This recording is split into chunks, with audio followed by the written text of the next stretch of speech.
So last 10 days बचे हुए हैं आपके बोर्ड्स एग्जाम में। तो 10 डेज के लिए मैं आपको कुछ टिप्स देने वाली हूँ कि इन लास्ट 10 दिनों में आपको यही करना है।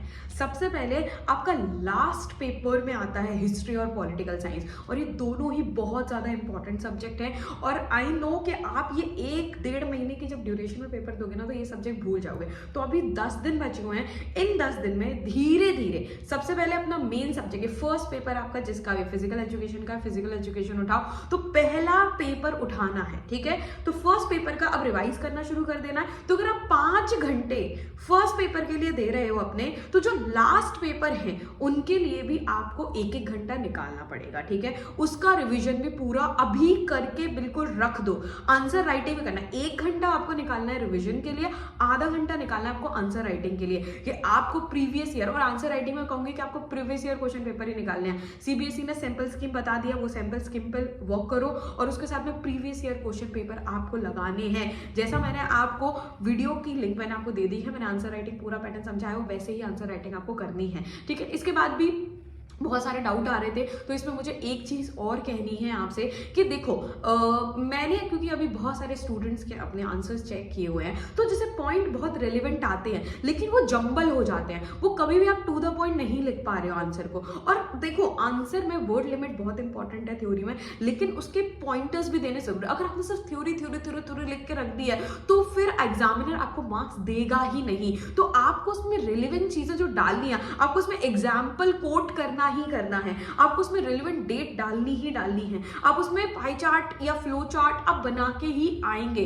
तो आपको ये डेट या नाम हो गए लीडर्स के, अगर कोई भी जैसा सिनेरियो दिया उसके हिसाब से जो रेलेवेंट है, जो आपके आंसर को क्या देंगे, वजन देगा, ऐसी चीजें आपको डालनी है। और तो दिक्कत आई ना, ऊपर कौन सा रेलेवेंट पॉइंट डाले, लास्ट पे कौन सा पॉइंट डाले, क्योंकि इसी में सबसे ज्यादा दिक्कत है, क्योंकि आपके पॉइंट जो है रेलेवेंट नीचे चले जाते हैं। तो आप क्वेश्चन को पढ़ो, क्वेश्चन को तो आप पढ़ सकते हो ना, क्वेश्चन का पूरी लाइंस पढ़ो कि क्वेश्चन किस सीक्वेंस में आपसे चीजें मांग रहा है। पहले जैसे सपोज दैट कि वो इलेक्शन कमीशन के बारे में पूछ रहा है, ठीक है, उसके बाद वो पूछ रहे हैं उसके रिकमेंडेशन क्या थे, ठीक है। तो ये सारी चीजें पूछ रहा है। सपोज दैट अगर उसने स्टेट रीऑर्गेनाइजेशन कमीशन के बारे में पूछा और उसके रिकमेंडेशन पूछे, तो आप पहले स्टेट रीऑर्गेनाइजेशन कमीशन के बारे में बताएंगे, उसके फंक्शन बताएंगे, फिर रिकमेंडेशन लिखेंगे आप। तो पहले तो 2 मिनट सोचना है और क्वेश्चन के फ्लो के साथ जाना है, अपने मन से चालू नहीं कर देनी है चीजें। क्वेश्चन आपको क्या पूछ रहा है, अगर 6 नंबर का क्वेश्चन है या 8 नंबर का हिस्ट्री में क्वेश्चन है, उसका एक सीक्वेंस होता है क्वेश्चन का, जिस सीक्वेंस में क्वेश्चन पूछ रहा है उसी सीक्वेंस में आपको आंसर करना है।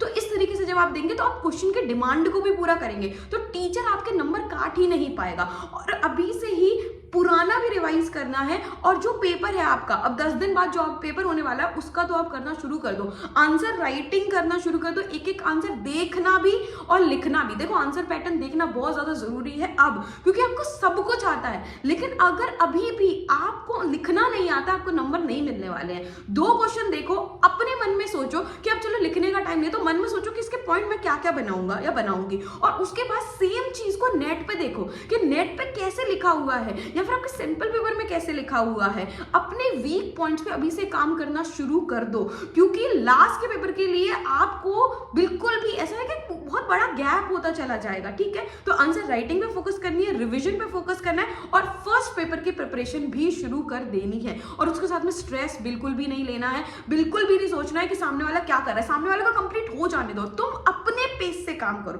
तुम्हें अपने अकॉर्डिंग काम करना है, किसी के बारे में नहीं सोचना है, और बिल्कुल हेल्दी खाओ और फिट रहो। Thank you so much.